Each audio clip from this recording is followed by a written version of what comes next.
मुख्यमंत्री वैद्यकीय सहायता कक्ष हा महाराष्ट्रातील गरजू आणि होतकरू तसेच महाराष्ट्रातील सर्व रुग्णांसाठी खूपच महत्त्वाचा आहे। या कक्षाच्या माध्यमातून अनेक रुग्णांना नवीन संजीवनी मिळालेली आहे। त्याला अर्ज नेमका कसा करायचा तर हीच माहिती आपण आजच्या व्हिडिओमध्ये जाणून घेणार आहोत। तर मंडळी व्हिडिओ शेवटपर्यंत नक्की बघा।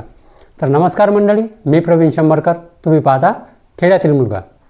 राज्यातील गरीब आणि गरजू रुग्णांसाठी मुख्यमंत्री सहायता निधी कक्ष जीवनदायी ठरत आहे। तर आज आपण रुग्णालयीन खर्चासाठी मुख्यमंत्री सहायता निधी कसा मिळवायचा तर ही माहिती आता आपण जाणून घेणार आहोत। भरमसाठ वैद्यकीय खर्च न झेपणाऱ्या कुटुंबांना मुख्यमंत्री वैद्यकीय सहायता कक्ष निधीकडे मदत मागावी लागते। यासाठी काही गोष्टींची प्रक्रिया ऑनलाईन केल्यानंतर आपल्याला मंत्रालयामध्ये जावे लागते। पण आता राज्यातील जनतेसाठी प्रत्येक जिल्ह्यात मुख्यमंत्री सहायता कक्ष सुरू केले आहे। त्यामुळे आता सहायता निधीसाठी मंत्रालयामध्ये जाण्याची आपल्याला गरज नाही, कोणत्याच रुग्णांसाठी गरज नाही। तर मुख्यमंत्री वैद्यकीय सहायता निधीसाठी अर्ज करण्यासाठी काही प्रक्रिया आहेत। तर त्या प्रक्रिया बघा। तर पहिला आहे योजनेची पात्रता। अर्जदाराच्या कुटुंबाचे वार्षिक उत्पन्न 1,60,000 रुपयापेक्षा कमी असावे। अर्जदार महाराष्ट्राचा रहिवासी असावा। अर्जदाराने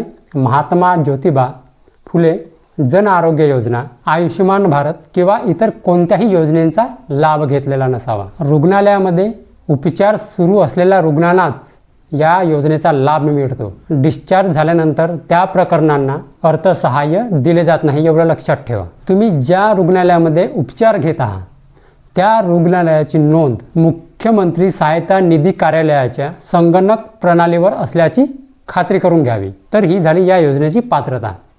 आता आपण बघूया की या मुख्यमंत्री सहायता निधीमध्ये कोणकोणते आजार आहेत जे आपल्याला निधी मिळतो, म्हणजे आपल्याला पैसे मिळतात ते बघा।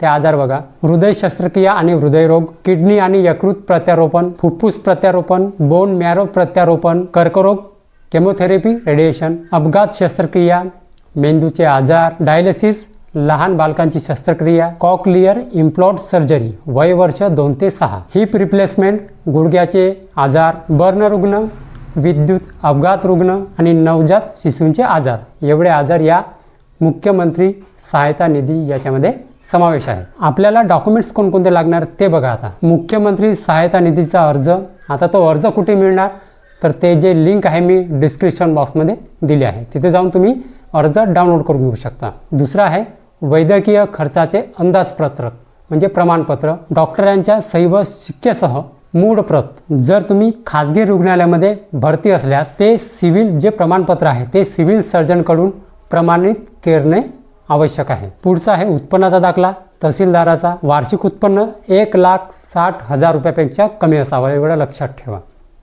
त्यानंतर आहे आधार कार्ड। रुग्णाचे आधार कार्ड महाराष्ट्र राज्याचे रहिवासी असलेले आणि जर लहान बाळ असेल त्याच्याकडे आधार कार्ड नसेल तर आईचे आधार कार्ड आवश्यक आहे। त्यानंतरचं आहे रेशन कार्ड महाराष्ट्र राज्याचे, ठीक आहे, रेशन कार्ड आवश्यक आहे। त्यानंतर आहे आजाराचे वैद्यकीय अहवाल, संबंधित आजाराचे सर्व रिपोर्ट जसे एक्सरे, स्कॅन म्हणजे MRI वगैरे वगैरे नाही का, जे काही आहे ते ब्लड रिपोर्ट्स वगैरे याच्यामध्ये ते सामील आहे, ठीक आहे। त्याच्यानंतर आहे तुम्ही समजा तुमचा अपघात झाला असेल तर पोलिसांचा FIR किंवा MLC रिपोर्ट। त्यानंतर आहे ZTCC किंवा अधिकृत समितीची नोंदणी पावती। तर याच्यानंतर आपल्याला अर्ज कसा करायचा आहे ते बघा। सर्वप्रथम मी जी खाली दिलेल्या लिंकवरती तुम्ही क्लिक करून तुम्ही अर्ज डाउनलोड करा। ते लिंक जे आहे मी डिस्क्रिप्शन बॉक्समध्ये देत आहे, ते अर्ज तेथून डाउनलोड करा।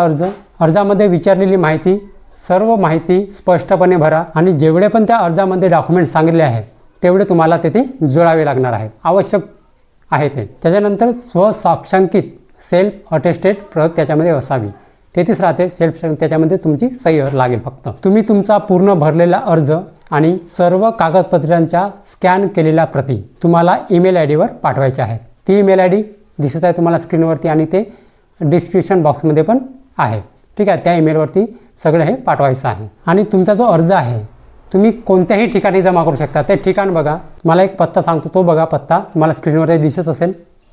मुख्यमंत्री कार्यालय, मुख्यमंत्री सहायता निधी, 7वा मजला, मादाम कामा मार्ग, हुतात्मा राजगुरू चौक, मंत्रालय, मुंबई 400000 3332 किंवा तुमच्या जिल्ह्याच्या जिल्हा रुग्णालयातील मुख्यमंत्री सहायता कक्ष, जिल्हा रुग्णालयामध्ये तुमच्या जिल्ह्यामध्ये जिल्हा रुग्णालय असते तिथे मुख्यमंत्री सहायता कक्ष हे जे आहे मुख्यमंत्री सहायता निधी कक्ष हे प्रत्येक जिल्ह्यामध्ये सुरू करण्यात आलेले आहे.